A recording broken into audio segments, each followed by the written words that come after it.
தேவைப்படும். ஆக்சிஜன் தேவைப்பட்டா நம்மளால என்ன பண்ண முடியும், மூச்சு நம்ம தேவைப்படும். மூச்சை வந்து என்ன பண்றோம், உள்ளி இழுக்க வேண்டிய கட்டாயம் ஏற்படும். ஆனா இந்த பொசிஷன்ல பாத்தீங்கன்னா என்ன ஆகுன்னு பாத்தீங்கன்னா நம்ம அவனுடைய செஸ்ட் என்ன அழுத்துகின்ற சுத்தி ஒரு 100 பேர் அங்க போய் போட்டு அழுத்துறான். அப்ப அழுத்துக்கின்ற போது இதுல இருந்து எப்படி சார் தப்பிக்கணும்னு என்ன சொல்றாங்கன்னா அந்த ஜாகிரபி சார் சொல்றாங்க, நெக்ஸ்ட் பாயிண்ட், நெக்ஸ்ட் பொசிஷன், உங்களுடைய கையை வந்து என்ன பண்ணலாம், உங்களுடைய நெஞ்சுக்கு நேராக வச்சு சொல்றாங்க. இந்த பொசிஷன் பாருங்க. இப்ப அவன் முன்னாடி கேப் வருதா, அவனுடைய செஸ்ட் பகுதியில் என்ன வருது, ஒரு கேப் வருதா. அப்ப கேப் வருகின்ற போது அதனுடைய இடைப்பட்ட இருக்கக்கூடிய அந்த இடைவெளியின் மூலமாக நாம் நம்முடைய மூச்சை காட்ட என்ன பண்ணலாம், நம்ம வாங்கிக்கலாம். இது பெரும்பாலும் நாம வந்து உயிர் பிழைப்பதற்கான ஒரு வாய்ப்பு.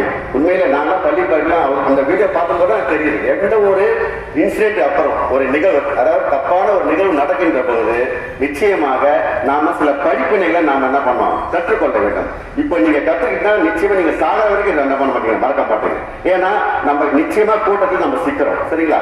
அடுத்த பொசிஷன் என்னன்னு பாத்தீங்கன்னா, சப்போஸ் தள்ளி கீழே விழுந்தோடனே இந்த மாதிரி பொசிஷன் நல்லா பாருங்க. இந்த பொசிஷன் என்னன்னு பாத்தீங்கன்னா அவனுடைய செஸ்ட் பகுதி காட்டப்படுது. ஏன்னா 100 பேர் மிதிக்கிறான். ஒருத்தன் 50 கிலோ இருப்பான், ஒருத்தன் வந்து 100 கிலோ இருப்பான். அப்போ நிச்சயமாக கழுத்துல காலேஜ் எடுத்துக்கிட்டா என்ன ஆகும், கழுத்து எலும்பு உடைஞ்சா அவனுடைய உயிர் போயிடும். அப்ப அவன் என்ன பண்றான், நம்ம வந்து இந்த மாதிரி பொசிஷன்ல காலை வச்சு கையில வச்சுட்டோம்னா கால் வந்து இவன் கையில பட்டாலும் கழுத்து எலும்பு பாதுகாப்பாகும்.